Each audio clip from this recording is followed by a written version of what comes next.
Vene linn Tuapse, mis on juba 2 nädalat püüdnud toime tulla Ukraina droonirünnakute tagajärgedega, annab teatepulga üle teistele Vene linnadele. Pärast kuuma ööd 29. aprillil algas Permis naftavihm, kus kustutatakse tulekahju Transnefti pumpamisjaamas pärast Ukraina rünnakut. Vene võimud teatasid droonirünnakutest objektidele Orski linnas Orenburgi oblastis ja Permis Permi krais, mis asuvad enam kui 1500 kuni 1800 kilomeetri kaugusel Ukraina piirist. Ukraina ründab praegu süstemaatiliselt just naftataristut. Need on sadamad, naftareservuaarid, naftatöötlemistehased, nafta ümberpumpamisjaamad ja nii edasi. Samal ajal ründab Venemaa samuti Ukrainat nende samade droonidega ja siin ongi erinevus. Sel ööl said Odessa, Harkivi, Nikolajevi ja Sume oblastis kannatada haiglad, taristu ja elumajad.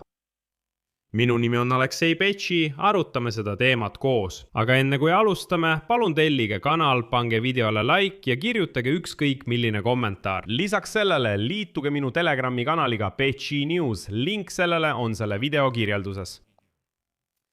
Niisiis, Venemaa linn Tuapse annab naftavihmade teatepulga üle teistele Venemaa linnadele. Naftavihm algas Permis, kus kustutatakse tulekahju Transnefti pumpamisjaamas pärast Ukraina rünnakut. Tunnistajad jagavad fotosid mustade tilkade ja laikudega riietel, autodel ja akendel.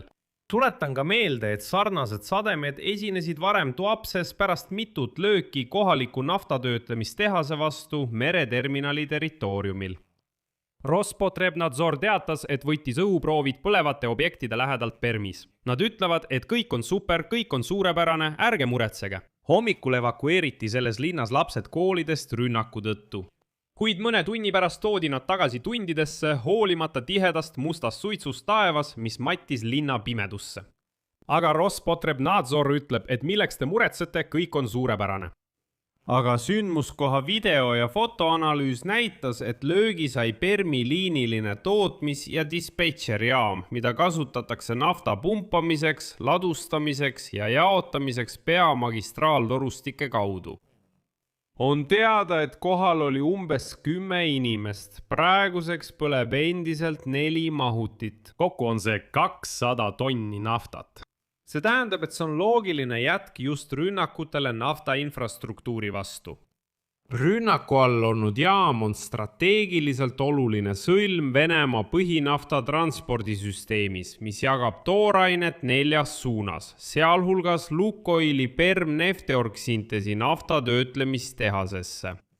Seetõttu vähendab Ukraina julgeolekuteenistus süstemaatiliselt Venemaa ekspordipotentsiaali ja õõnestab tema majanduslikku alust, millest rahastatakse sõda Ukraina vastu.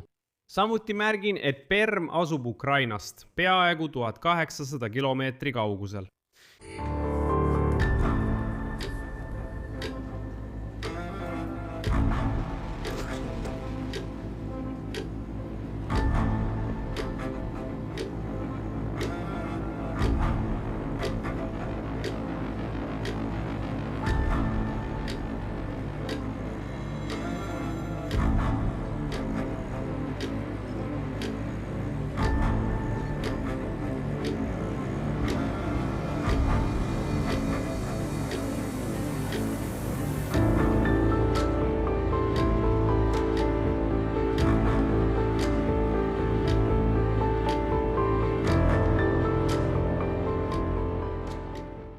Samal ajal teatasid Venemaa võimud droonirünnakust objektidele Orski linnas Orenburgi oblastis. See on 1500 kilomeetri kaugusel Ukraina piirist.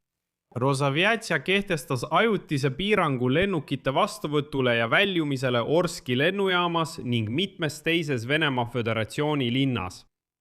Eelkõige ründasid droonid Orskis, Orski naftatöötlemistehast Nefteorgsintes. See on üks Venemaa suurimaid naftatöötlemistehaseid. Samuti tasub märkida, et see naftatöötlemistehas töötleb aastas umbes 6 miljonit tonni naftat. Ettevõte toodab bensiini, diislikütust, masuuti, biitumenit, lennukikütust ja teisi naftatooteid. Just see naftatöötlemistehas mängib olulist rolli Uurali ja Volga piirkonna varustamisel naftatoodetega. Lisaks läheb osa toodangust ekspordiks. Orsknefteorg Synthese oli juba rünnaku all 2025 aasta oktoobris ja novembris. Üldiselt väidab Venemaa kaitseministeerium, et öö jooksul olevat õhutõrjevahendid kinni püüdnud ja hävitanud 98 Ukraina drooni. Astrahani, Belgorodi, Volgogradi, Voroneži, Kurski, Rostovi ja Saratovi oblastis Venemaa Föderatsioonis, samuti ajutiselt okupeeritud Ukraina Krimmi kohal. Samal ööl ründas ka Venemaa Ukrainat droonidega. Enne kui selle osa juurde läheme, tuletan teile lihtsalt meelde, kuidas Vladimir Putin eile sõna otseses mõttes selgitas Tuapse elanikele, et Ukraina ründab Venemaa linnu justkui nõrkuse ja läbikukkumiste tõttu rindel. Ja kui te kuulate edasist infot, pidage lihtsalt need Putini sõnad meeles. Selgub, et droonid lendasid Tuapse suunas sellepärast, et Ukraina kaotab rindel. Asjad on halvasti, seetõttu nad üritavad niimoodi Venemaa linnadele kätte maksta. Jätke see hetk meelde. Nii et Venemaa ründas 29. aprilli öösel droonidega Izmaili, Harkivit, Šostkat ja teisi linnu. Kahjuks on hukkunuid ja haavatuid. Eriti sai kannatada Izmaili linn Odessa oblastis. Vene droonide rünnak tabas taristut. Kahjustada sai rajooni haigla. Harkivis said erinevates linnaosades rünnakute tõttu kannatada hüpermarket, buss ning 25 eramaja aknad ja katused said kahjustada.